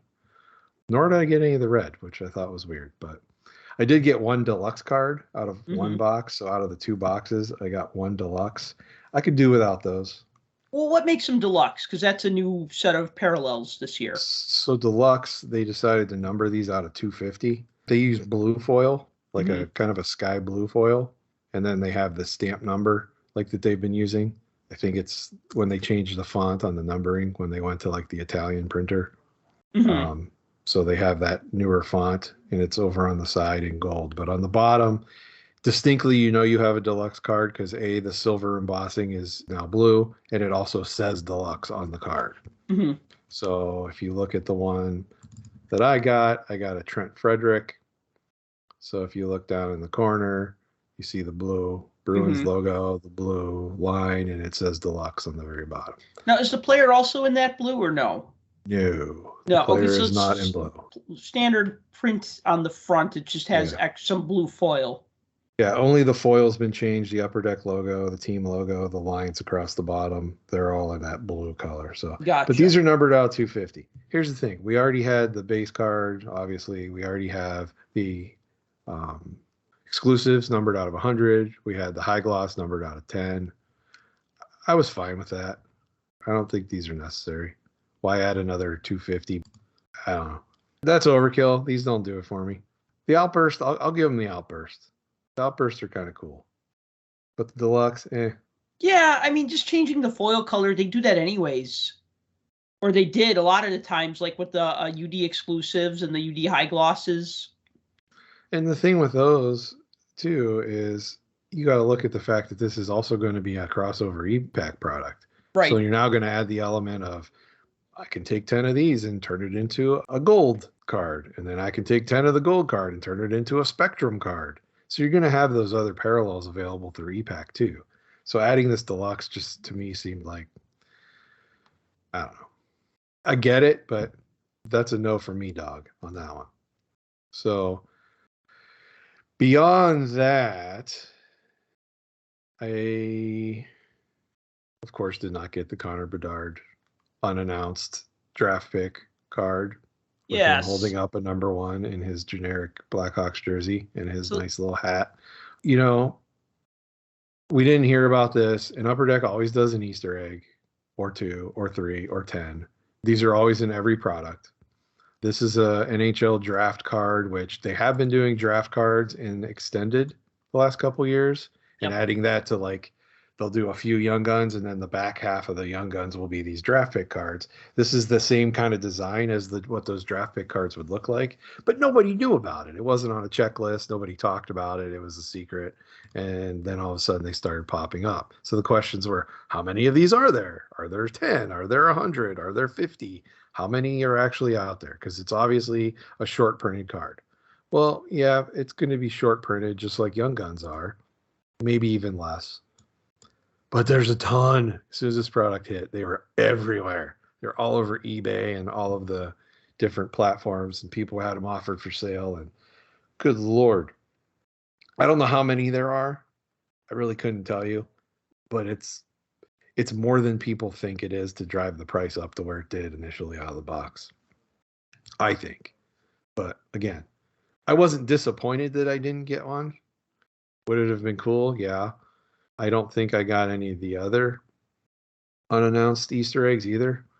I didn't get any of the Swagnificient cards. Mm-hmm. You like that? Swagnificient? Swagnificient, yes. Which is the name that they're now giving to the photo variants where it shows players in their suits. Didn't get any of those. They're actually marked this year. They say it's Swagnificent on them in silver. I didn't get any of the Dions.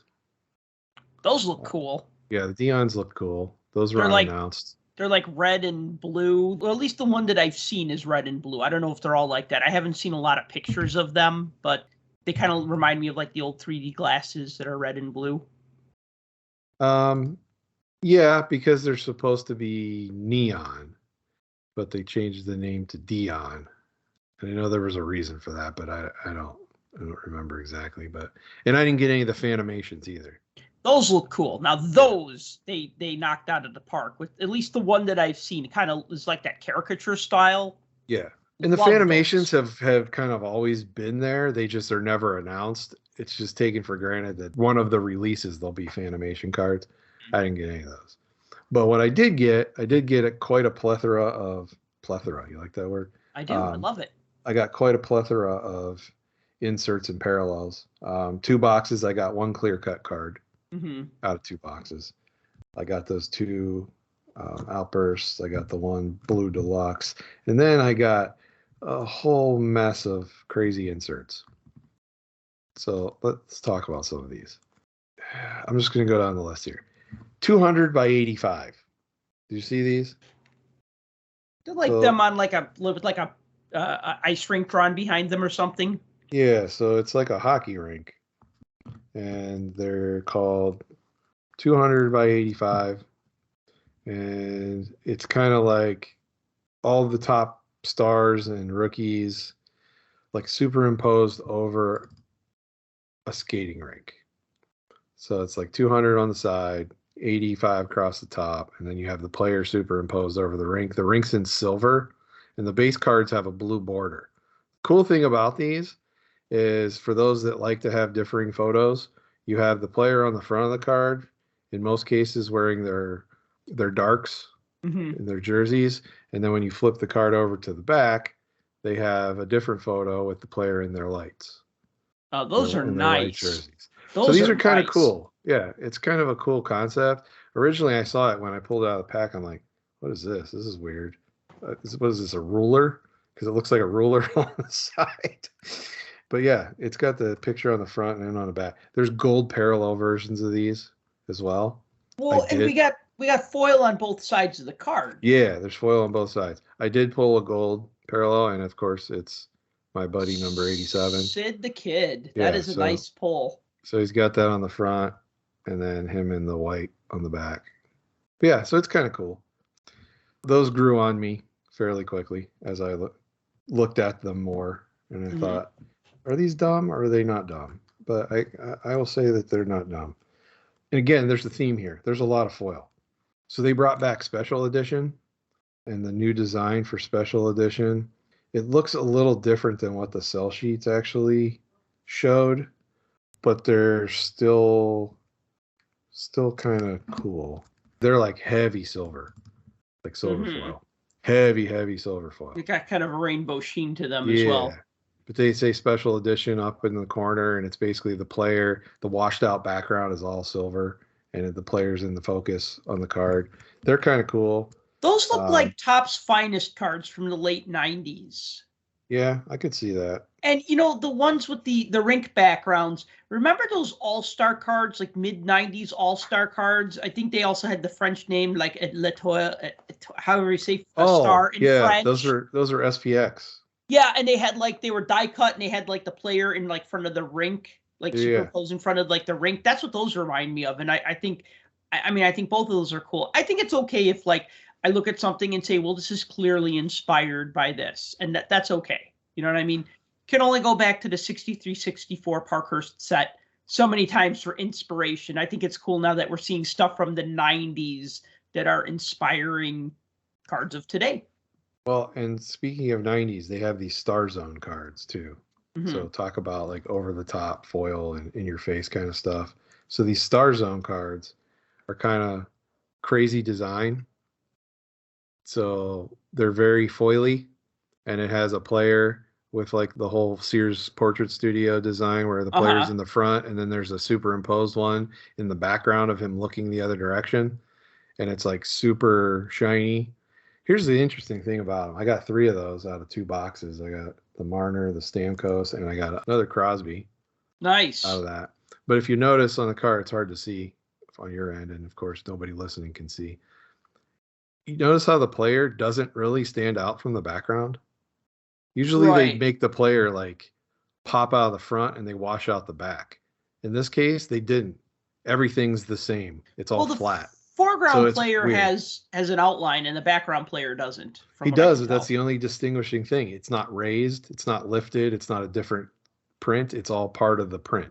Yeah, because usually what Upper Deck will do is like they'll do like the chrome on all the card, but then they'll like not make the player that shiny, reflective, rainbowy stuff so that when you tilt it in the light, the player pops off. Or even as something as simple as like SP Authentic, right, with the white backgrounds, and they'll put like a spot varnish over the player so they're glossy and the background is not glossy. Like they do clever things like that to make the players like stand out from the background. So you're absolutely right about that. Right, and I thought this was weird that they didn't do it this time. Because like perfect example, they have these Star Surge cards, which they're growing on me too. So Star Surge, it's pretty much all foil, and you can see that there's like the spot varnish on the player to make them stand out over the background, but the background is like blended in. So I got 3 of those out of the box.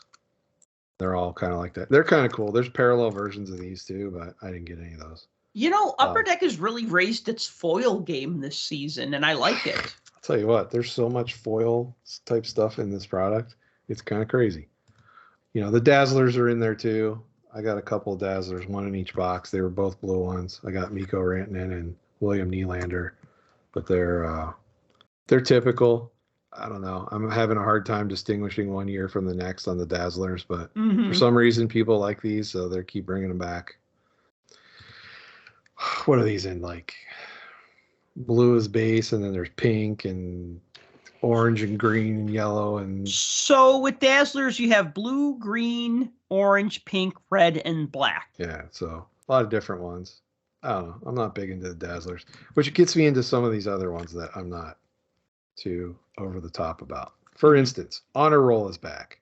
They keep bringing Honor Roll back. And I'm not sure why they keep bringing Honor Roll back, but they keep bringing Honor Roll back. You know, we know Honor Roll used to be its own standalone product for like a season or two, and then it disappeared, and then they brought it back a few years ago as an insert set. They are what they are. They're all super colorful. They remind me of an insert that would probably be, if they still had Victory, this would be like the game, what do they call them? Game breakers. Breakers, yeah. This is what these remind me of because they're so super colorful, and they kind of shy away from the over the top prismy silver. They just have like the gold accents on the typing. I got 8 of those out of 2 boxes, so 4 in each box. You can get those in shorter prints too. I think they fall like 1 out of 3 packs, but there's numbered out of 25 versions. I think they're gold. Teacher's Pet. What is with those? Okay, this is the one my wife hates. hates. This is the one my wife hates. This one. She hates this one. Lay it on me. What is the deal with these? So Teacher's Pet, and I don't know. Here's somebody different that you don't normally see on an insert card. Jack McBain. So we have Jack McBain from the Coyotes on here, and we're looking at this card, and essentially what this card is we're looking at, it says Teacher's Pet in like Post-it notes stuck to a bulletin board across the top, and then it has a bunch of thumbtacks in a bulletin board, and then it shows report card, and it has the player on it, and it goes down the report card and shows what their grades are in all of the various categories that they're being graded on, and then a little shot of the player on the bottom. So in Jack McBain's case, he's being graded on hits, offense, goals, points, and assists. And you can't see what's behind him in assists or plus minus. That's on the bottom. But he gets a star in points, a star in goals, and a star in offense. But in hits, he gets an A+. And I did notice that everything on the top of each one of these, all of the reports are different for every player. Right, based on their strengths and weakness, or their strengths. And we got 5 of these out of the 2 boxes. So like Joe Pavelski, his A+ is plus minus. Ilya Sorokin, his A+ is save percentage. So everybody has an A+ at the top, and that's whatever their strong suit is. Everybody gets an A. Everybody gets an A+, and the rest of their categories, they get silver stars. So well, they did something like that with, if you remember, 93-94 Top Stadium Club. On the back, they gave the players ratings, but they were ratings based on stuff that the players were good at. You know what I mean? So it would show them having like, they were like little power meters, almost like from a video game. And it would say like, the player gets this in face-offs, right? Because they were a good face-off player or whatever. So anyway, so they kind of tailored him to that. Yeah, I don't know what the goal was here, but I can tell you, I've never really seen my wife mad about cards, but she hated these so much. Did she give a reason, or she just hated them? She thought they were the dumbest things ever. Well, like we've seen things like this called Scouting Report. Yes. And Teacher's Pet just sounds. It's pretty much that. Very same. It's always said in a derogatory way. It's never said in like a nice way. So what I think would be great would be like Star Pupil or Star Student. I think Star Student would have been a good name, but Teacher's Pet just sounds kind of not so nice. Right. So rookie retrospectives are back. We got 3 of those in there. They look essentially the same as they always do. There's not really much to say about those. Stat box fillers. I'm calling this. You can get rid of the stat part of this and just call it a box filler, because that's what these are. We got 4 of them, 2 in each box. I don't know. I mean, you can be a judge. You can look up what they look like, but essentially that's the stat box filler card. And it's a player superimposed over a stat box.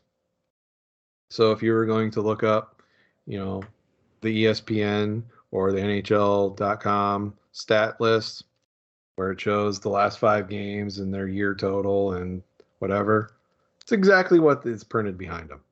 So it's them superimposed over top of that. And the back is really just a little tiny photo of them and just a blurb about them. That's it. That's all these are. Simple, base, boxy. This is a throwaway insert, just like those rookie retrospectives. So I'm not like super over the moon about those. They also brought back debut dates. We got 4 of those. We did get a gold version of Sam Bolduc from the Islanders. Yep. So that was kind of cool to get one extra one of those. But the piece de resistance that I really wanted to hammer. We'll get to the population count in a second, but I want to bring up the portraits because every year portraits are something that is like a love-hate relationship with most collectors. You either love them or you hate them. The first few years that they did portraits, it was kind of like either a color or a black and white photo, just over a traditional like background design that was kind of stylistically similar to like artifacts type things and stuff like that. And then they got into theme type stuff and started doing weird things, like made like a 80s, 90s style Saved by the Bell type setup. They did sepia photos to kind of harken back to like when you go to the amusement park and you get your picture taken in the old timey photo booth. This year they decided to take the theme of, I don't know, royalty, I guess, and essentially said, we're going to depict players, artistically speaking, in a giant artwork frame and show them as if they were some type of foreign dignitary during the Renaissance. That's the best way I can describe it. And boy, are these something. I think everybody saw the preview photo of the Connor McDavid when it came out, where it showed him sitting there as a king holding his Oilers scepter. And I will tell you that opening these 2 boxes, that is exactly what the Connor McDavid looks like because we pulled it. Wow. Well, that would be the one I'd want. I mean, it is Connor McDavid as the king. And if you listen to any of the interviews that Billy Celio did from Upper Deck, he flat out said, these are what these are going to look like as long as you make Connor McDavid the king. Boy, did they. We got 4 of these, 2 in each box. We pulled Mitch Marner. Okay. I like the poofy sleeves. We pulled Matty Beniers in his puffy shirt. The only thing Beniers needs, he needs a monocle. He really needs a monocle to seal that deal. That'd work. And, of course, Kevin Fiala. With the hat that he's holding in his hand, he looks a little more like a marching band director than a foreign dignitary in that picture. That looks like a French military uniform from like the French Revolution, like the Napoleonic Wars. Could be. That's what that looks like to me. So all of these, here's the thing. I looked at these and I'm like, you gotta be kidding me. What a gimmick. This is crazy. The Connor McDavid's a joke. We've talked about it before. I'm like, this is stupid. This is dumb. So I get these and I get them in hand. We get the McDavid's first one we pulled. I'm like, look at that. And then I get the next one and I just busted out laughing. I'm like, this is actually serious. And then we got the 2 in the other box and I'm just laughing. Each one I pulled, I laughed. And I laughed and I laughed and I laughed. And I think that's the point. I think I actually got the point of these.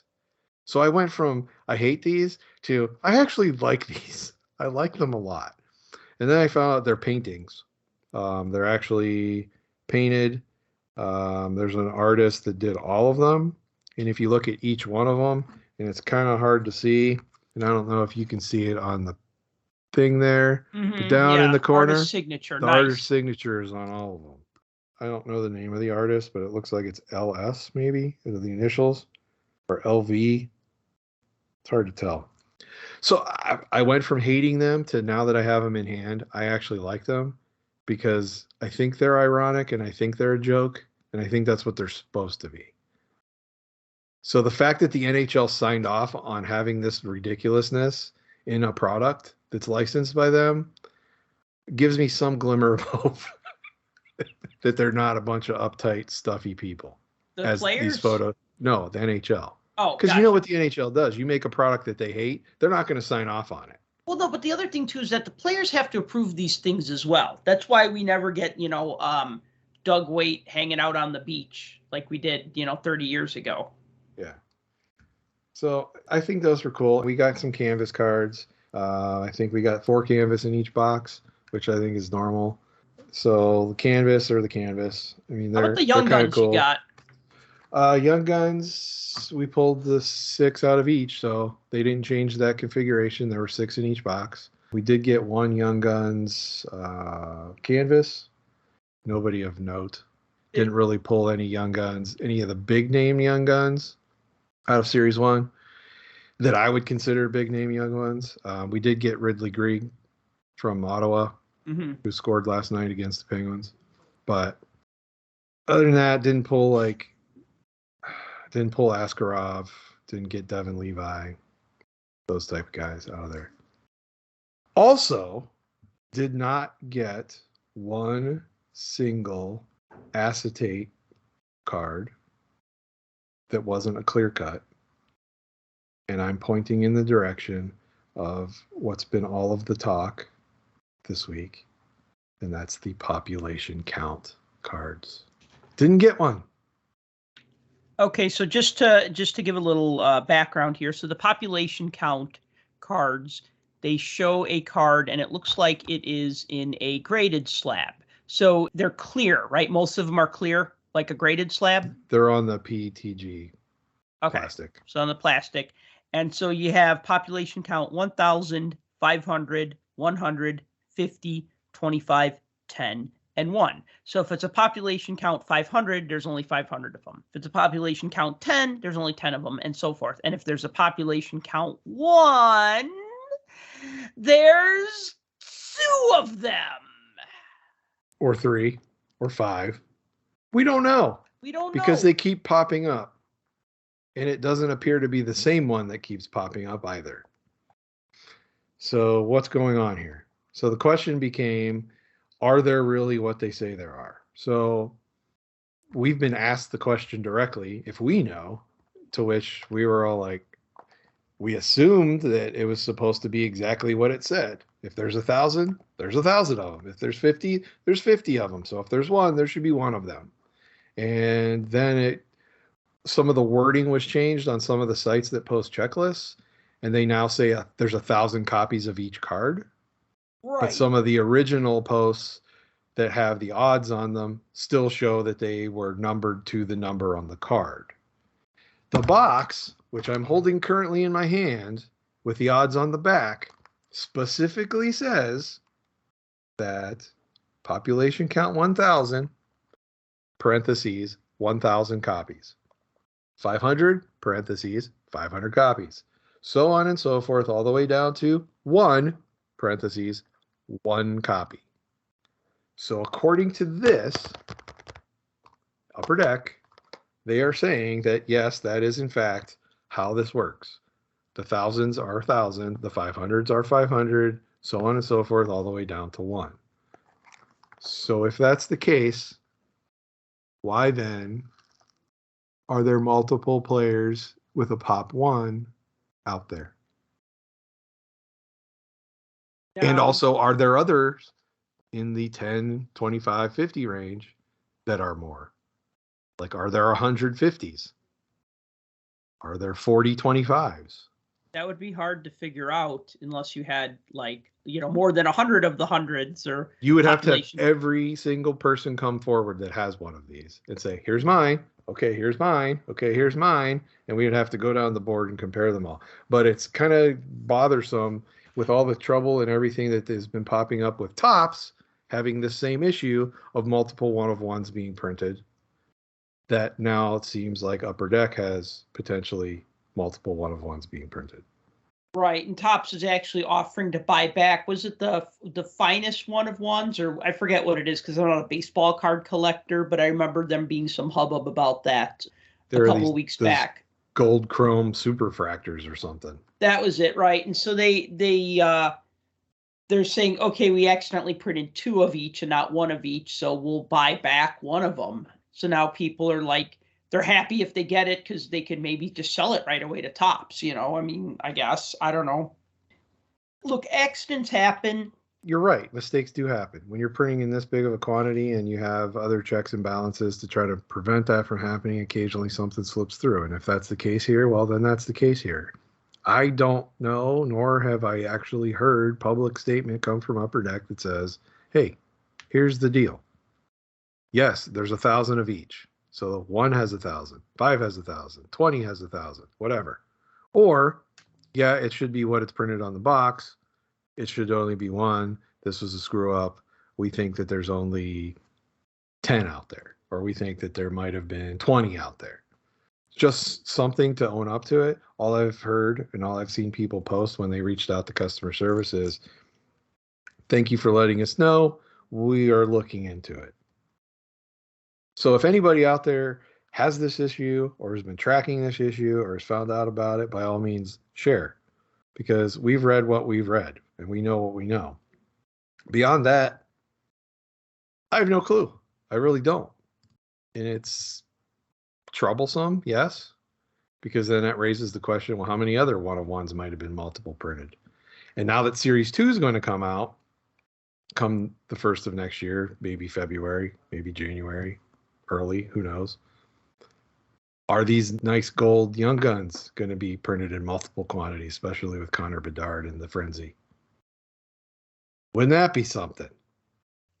Yeah, there'd be a lot of stink about that. Yeah. So I'm not saying, the whole fool me once, fool me twice kind of thing, but if this wasn't just a printing error, what's the end game here?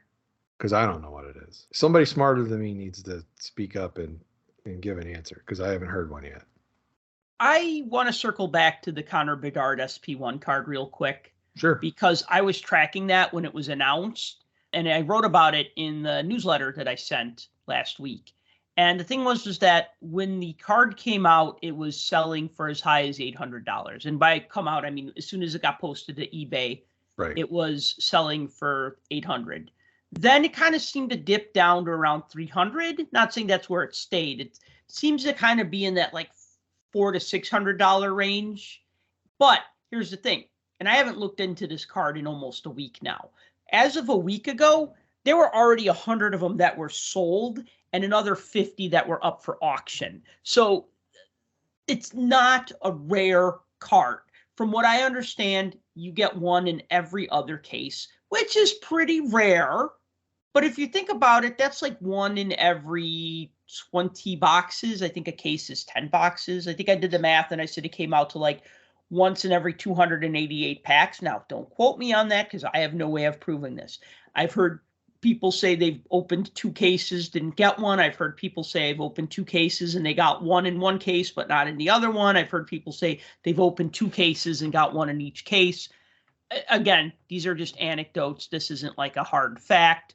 But if you have over 100 of the same card on eBay, like available for purchase, it's not that hard to find. I mean, think about, what was that tough pull that you got? Was it a Solane card that looked like a 93 Young Guns card? The retro Young Gun acetate cards. Right. Yeah. And you never see those pop up on eBay, right? Like there are cards that you never see pop up. Yeah, I've seen 3 times. I've seen it 3 times total.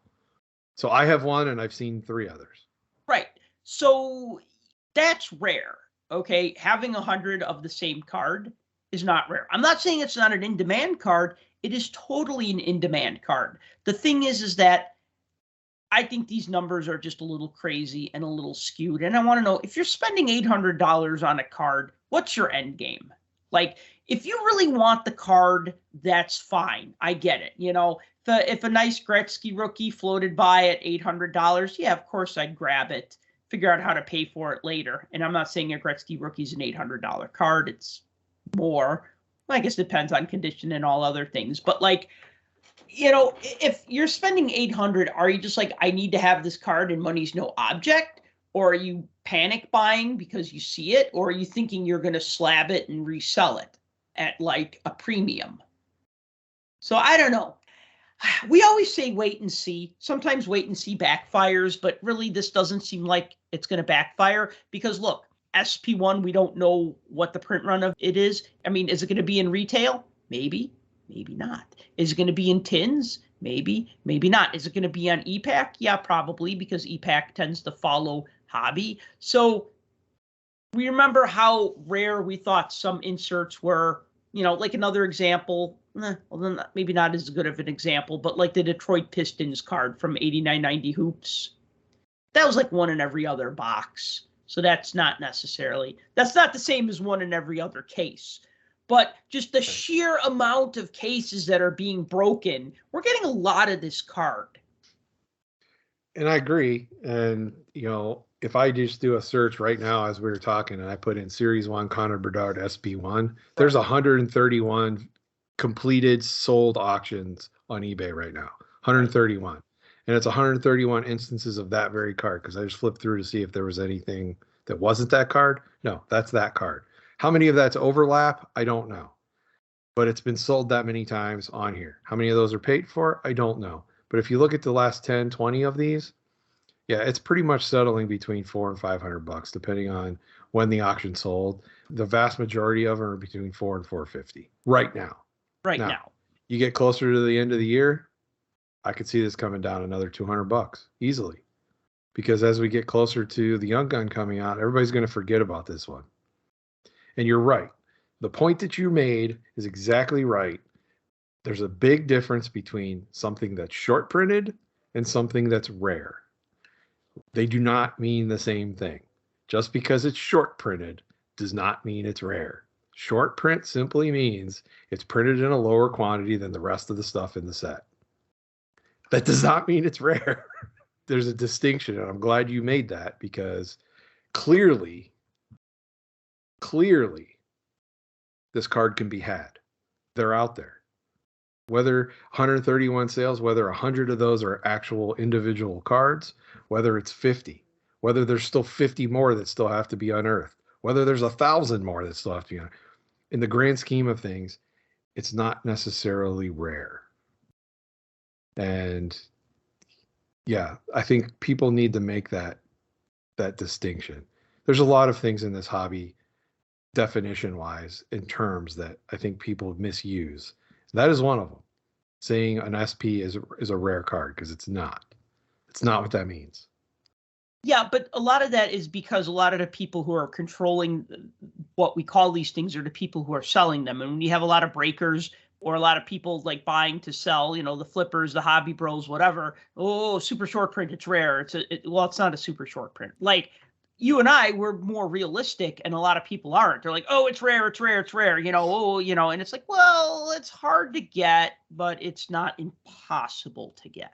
And see the trend here, though, for a lot of people, and especially on social media, and I'm only using that to gauge because that's where, right, the quote unquote pulse of the hobby can be found. Somebody listening to us saying this, you guys are mad because you didn't pull the card. You're poo-pooing the card and saying that it's not this and not that. No, that's not what we're doing here. What we're doing is trying to get you to understand that just because somebody that's trying to make the top dollar puts 20 asterisks and exclamation points and fire emojis and says it's an SSSSSP rare does not mean that that's what it is. It's short print, yes. We agree that it is short printed. Are there 100 copies? Are there 200 copies? I don't know, but it's short printed nonetheless. But it is not rare. And that's the thing that people have to understand, that it's not the same thing. So we're not being negative. We're actually being factual. And if you think that facts are negative, then you've got a problem. I got nothing for you if that's what you think. So. Yeah, I mean, my strategy has always been let the hype die down a bit and then make a measured, reasonable purchase. Like if it goes down to $200 and I go, okay, that's something I'm comfortable paying, but do I really want it? Maybe I do, maybe I don't. Maybe I trade for it. Maybe there's enough of them out there now where people kind of lose interest. The price on that goes down. I mean, I look at like Bedard's Team Canada cards. And there are some that I want to have because now I'm kind of passively collecting his cards because He plays in Chicago. He's a generational player. And yeah, I'm kind of buying into the hype a little bit. I mean, I like collecting. Collecting is fun. And just because something is challenging doesn't mean that it's going to dissuade me. And so I look at that and I say, well, maybe I'll wait and see. And, maybe some of the Team Canada cards might come down in price a little bit and I'll start grabbing some of those parallel versions, right? Or not, right? I mean, everybody has their threshold. There's some players you break the bank for. There's some that you don't. But, as we've always said, collect what you like and you'll never be disappointed, right? And if you're just buying it because you think you're going to flip it, well, that's on you. I mean, it's an investment. It's a risk. If that's what you want to do, that's fine. I think it definitely takes the fun out of it when you are always thinking about how much can I sell this for later on. Well, that's exactly it. You got to do your own research, just like in anything. Do your own research, figure out what it is that you're looking to do, and then do it. If you want to pay $400 and try to flip it for $600, by all means, do it. Mm-hmm. If you're a collector, you got to make your own decisions. But honestly, the long game, the collector's game is the long game. If you're a collector, you're going to be a collector. And whether it's today, tomorrow, 6 months from now, or 2 years from now, that card will be out there. Somebody will be trying to sell it. And chances are it's going to be less. So if you can wait that long to obtain it, great. If not, grab one. There's plenty out there because it's super rare. I mean, SSS SP. Not rare. It's out there. Yeah, I think there's going to be a lot of Series 1 printed this year, so I'm not too worried. And Series 2 probably doubly so. All right, I think we should wrap this up because this has been a long but excellent episode. Any last thoughts? Be nice to one another and yourselves. I like it. Isn't that what Jerry Springer used to say? After he totally advocated people throwing chairs at each other? Yeah, pretty much. No, I've dealt with the hobby positivity brigade coming after various people this past week on social media, and it's just cracked me up. But anyway, we're not bad guys. We're just realistic. Yeah, someone's got to tell you the truth sometimes, even if it hurts. Right. Even if you can't handle it. We're here to tell you that. Yes. Well, thank you for listening to the Puck Junk Hockey Podcast. As always, if you've enjoyed this show, please be sure to like and subscribe. Please leave us a review wherever you listen to this show. Please follow us on social media. And until next time, collect what you like. For more hockey goodness, follow us on Twitter @PuckJunk.